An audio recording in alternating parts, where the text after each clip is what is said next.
Hello friends, आप सभी का स्वागत है सोनू एग्जामिनर यूट्यूब चैनल पे। दोस्तों, आने वाले नेक्स्ट टाइम में अगर आप रेलवे ग्रुप डी का एग्ज़ाम देने वाले हो या फिर एनटीपीसी सीबीटी 2 एग्ज़ाम देने वाले हो तो वीडियो आप सभी के लिए काफ़ी ज़्यादा इंपॉर्टेंट है, क्योंकि आज की इस वीडियो के अंदर डिस्कस करेंगे जीके को लेकर के इम्पोर्टेंट 100 क्वेश्चन, यानी कि जीके के 100 इम्पोर्टेंट क्वेश्चंस को लेकर के डिस्कस करेंगे।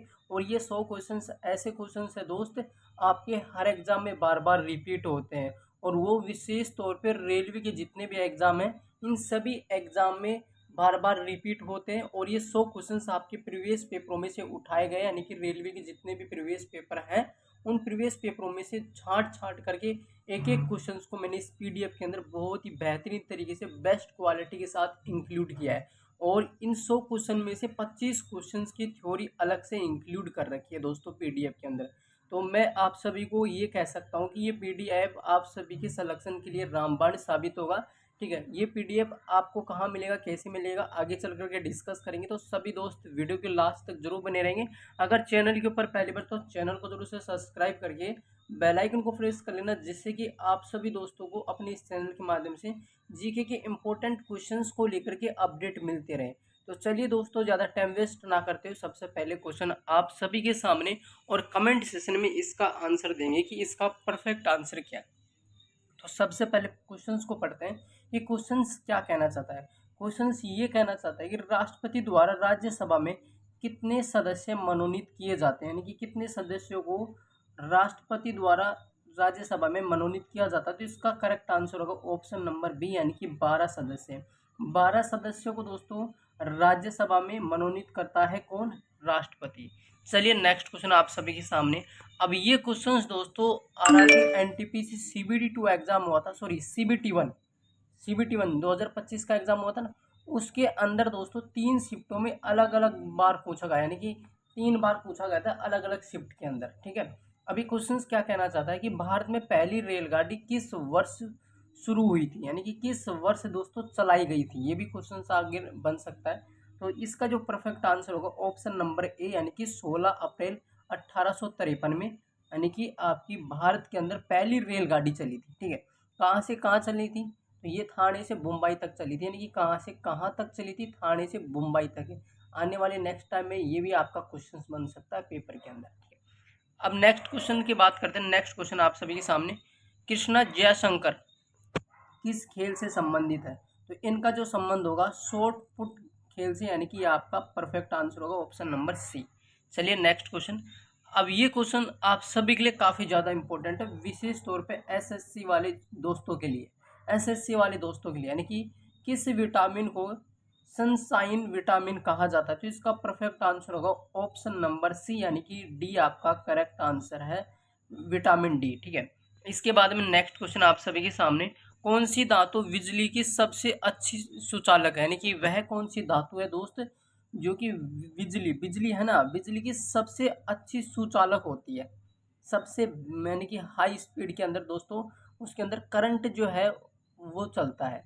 तो अब इसका करेक्ट आंसर क्या होगा? तो ऑप्शन नंबर, यानी कि ए आपका सही आंसर है, चांदी। ठीक है, चांदी। और सुनो, सबसे इम्पोर्टेंट अपडेट है ये दोस्तों, रेलवे ग्रुप डी के अंदर कई शिफ्टों के अंदर आएगा, यानी कि कहने का मतलब ये क्वेश्चन रेलवे ग्रुप डी के पेपर में 100% देखने को मिलेगा, 100%। ठीक है, अब इसके बाद नेक्स्ट क्वेश्चन आप सभी के सामने, भारत की पहली रेलगाड़ी किन दो स्टेशनों के बीच चली थी, यानी कि स्टेशनों के बीच चलाई गई थी? मैंने स्टार्टिंग में आपको क्या कहा था कि भारत में पहली रेलगाड़ी कब चली और भारत में पहली रेलगाड़ी कहाँ से कहाँ तक चलाई गई थी। तो वही बात आ गया क्वेश्चंस को लेकर के। अब ये क्वेश्चंस है ना दोस्तों, रेलवे में कई एग्जामों के अंदर रिपीट हुआ है। तो इसका जो परफेक्ट आंसर होगा ऑप्शन नंबर सी, यानी कि मुंबई से ठाणे के बीच, मुंबई से ठाणे के बीच चलाई गई थी दोस्तों।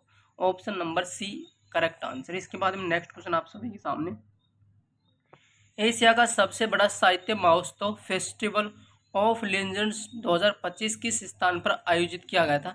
ये करंट का क्वेश्चन है, बट ये क्वेश्चन जो है एनटीपीसी में आया हुआ है।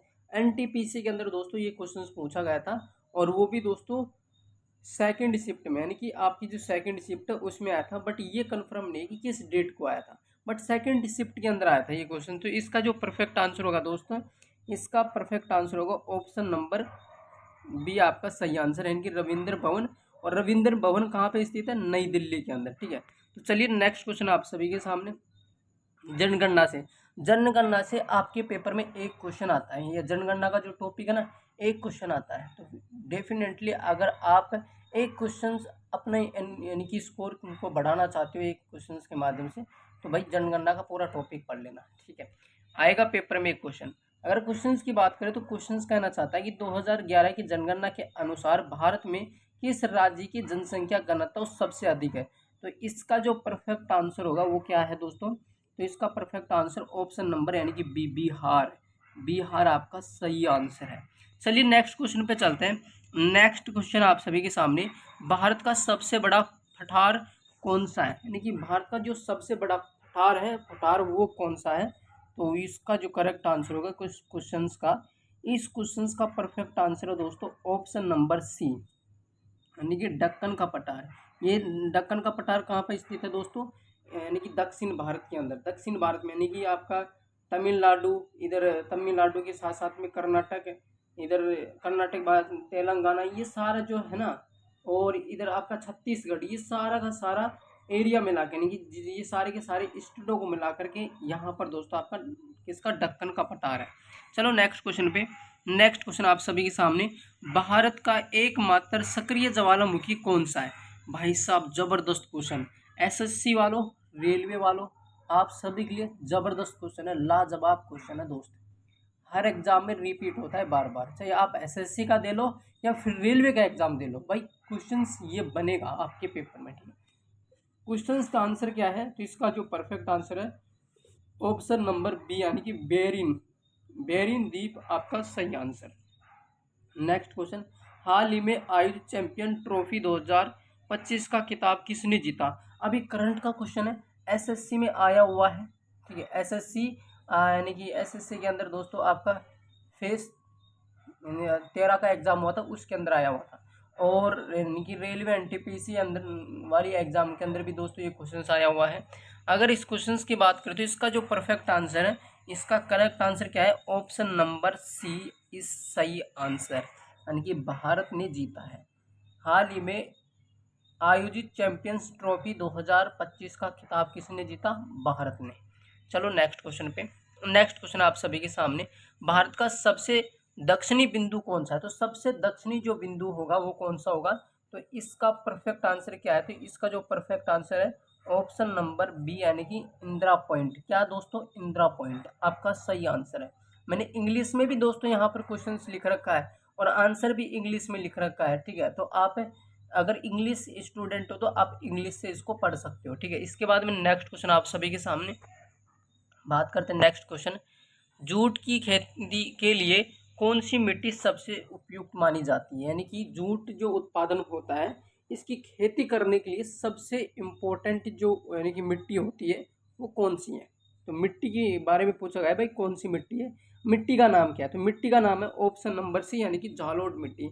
अब ये झालोट मिट्टी आपका सही आंसर है। और कपास की अगर बात करें तो दोस्तों कपास है, कपास के लिए कौन सी मिट्टी इंपॉर्टेंट है, ये कमेंट सेशन में कमेंट करके जल्दी से बताओ, ठीक है।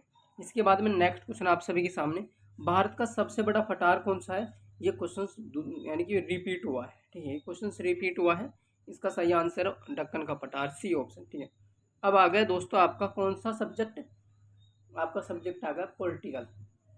पॉलिटिकल से क्वेश्चन जो बनेंगे आपके पेपर में ये है दोस्तों, भारत संविधान का कौन सा भाग आपातकालीन प्रावधानों से संबंधित है? तो इसका जो परफेक्ट आंसर होगा वो कौन सा है? ऑप्शन नंबर डी आपका सही आंसर, ऑप्शन नंबर डी आपका सही आंसर, ठीक है। इसके बाद में नेक्स्ट क्वेश्चन यानी कि 18, क्या दोस्तों? 18वां भाग है ये, ठीक है।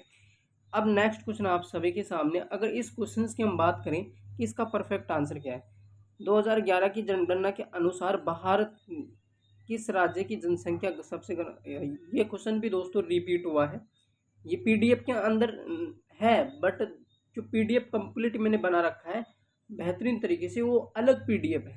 ये पीडीएफ है सैम्पल पीडीएफ है दोस्तों, ये ओनली फॉर सैम्पल। ये आप क्वेश्चंस की संख्या देख रहे हो, किसी में 5 आ रहा है, किसी क्वेश्चन की संख्या 10 आ रही है, किसी के 14 आ रही है, तो किसी की यानी 15 आ रही है। तो ये क्वेश्चंस की जो संख्या है ना वो दोस्तों यहाँ पर अलग है, बट जो रियलिटी पीडीएफ है जिसके अंदर 100 क्वेश्चंस मैंने इंक्लूड कर रखे हैं, प्लस दोस्तों 25 क्वेश्चंस की थ्योरी, वो दोस्तों अलग से है, उसको टेलीग्राम चैनल पे मैंने डाल रखा है। जाइए टेलीग्राम चैनल के ऊपर उस पीडीएफ को आप धूमधाम से डाउनलोड करो और दोस्तों उस पीडीएफ को कंप्लीट तरीके से पढ़ लो, ठीक है। और वो पीडीएफ आपके सिलेक्शन के लिए रामबाण साबित होगा। और उस पीडीएफ से अगर मैं बात करूँ तो आपके पेपर में डेफिनेटली 2 से 3 क्वेश्चंस आने की संभावना है। तो ये थी आप सभी के लिए इम्पोर्टेंट जीको को लेकर के न्यू अपडेट, ठीक है। और अगली क्लास के साथ में मिलते हैं, ठीक है। और ये सारी की सारी जो पीडीएफ है, क्वेश्चन है, ये आपको टेलीग्राम चैनल पे मिलेंगे। फिर मिलते हैं एक नए अपडेट के साथ।